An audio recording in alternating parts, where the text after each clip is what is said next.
Wages to fall in 2022. Let's have a look. Hello everyone, Florian.heise here and welcome to another episode of HeiseSays. Grab your stein of coffee. Let's have a look at this article from news.com.au. Australia's huge money warning. So what is the warning? It's about wages. Australian workers' wages are likely to fall even further in 2022, and here is why. Now, I'm going to bring up an old wage chart that I have shown many times, and I know I need to update it. I'll do it next year.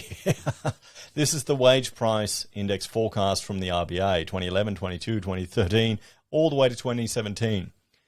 I'm sure they'll get it right eventually. I'm certain they will, guys.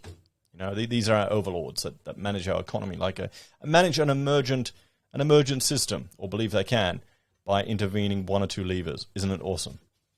So, Josh Frydenberg has been accused of being blindly optimistic about Australia's mid-year budget as the opposition warns workers' wages are likely to fall even further in 2022. Well, it depends what sector you're in. Honestly, it depends what sector you're in.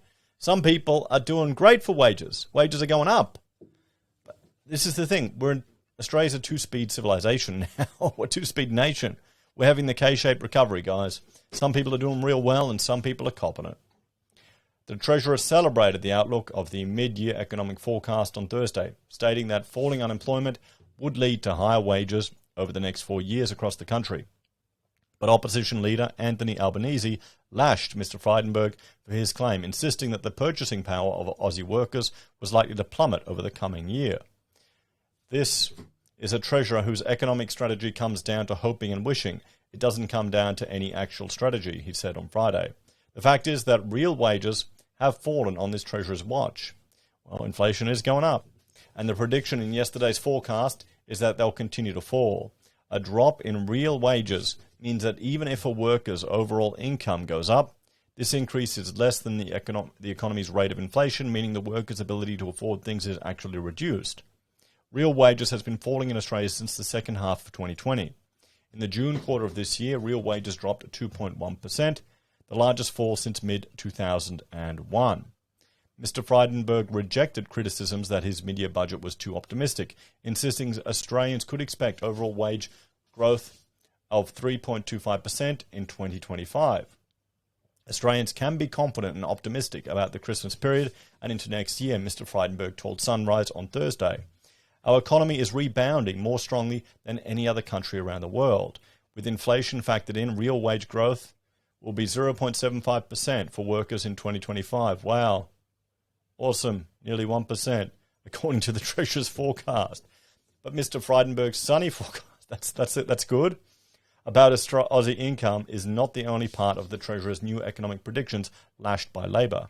Shadow Treasurer Jim Chalmers claims the figures paint too much of a rosy picture of how Australia is tracking, saying they show a degree of complacency from the government. Government's forecasts rely on assumption that they will get everything right when it comes to the management of this pandemic, Mr. Chalmers told the ABC. We hope that the best version of the economy emerges in this recovery. Treasury's forecast is based on the premise that Australia will continue on its path to reopening. It also counts on state premiers staying the course and not being spooked by a rise in cases. Ooh, that's... We'll have to see. I mean, here in Queensland, they've brought back masks, but no lockdowns, okay? Masks, whoop-de-doo. That's not going to really dent your ability to run an economy. But lockdowns, that's the real thing that damages the economy. Let's see if they stick to that, guys. What do you reckon? Maybe I'll put a vote on the community and we'll see how people go.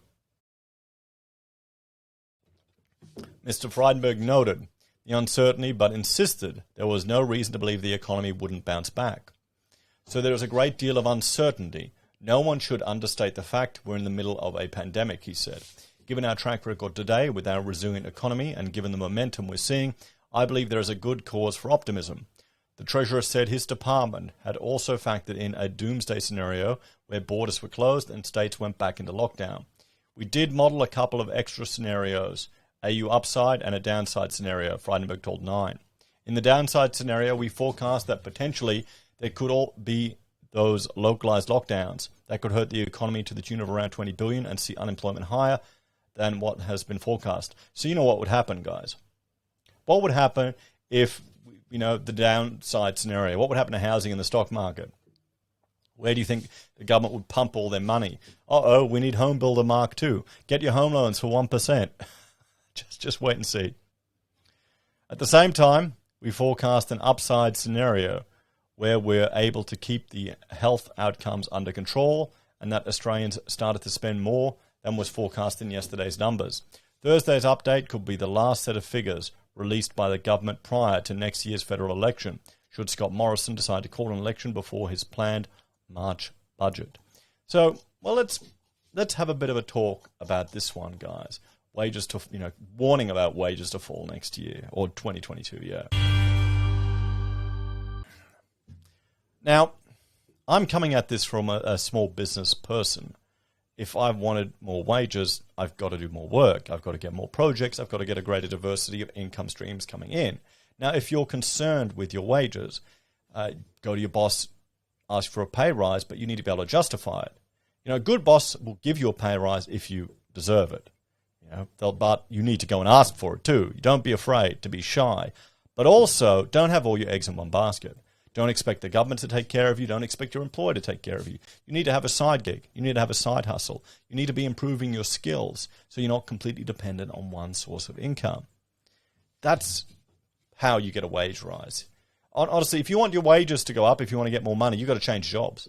9 times out of 10, that's the best way to do it, is to, in your career path, journey from one job to another and actually make sure you have a career, make sure you have skills and qualifications that allow you to get a job of some merit.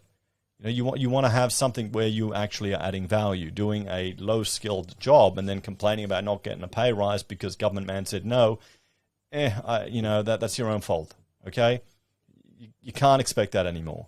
If you're sitting on your ass expecting someone else to give you pay rises, do you deserve it? I think you got to pull your finger out, guys. What do you reckon, everyone? Let me know your thoughts on this one in the comments down below.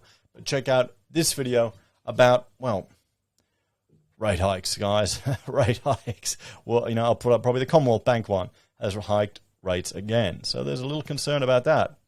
I mean, that's what people are going to do. If rates go up and you're getting multiple income streams coming in, it's not as scary. Take care.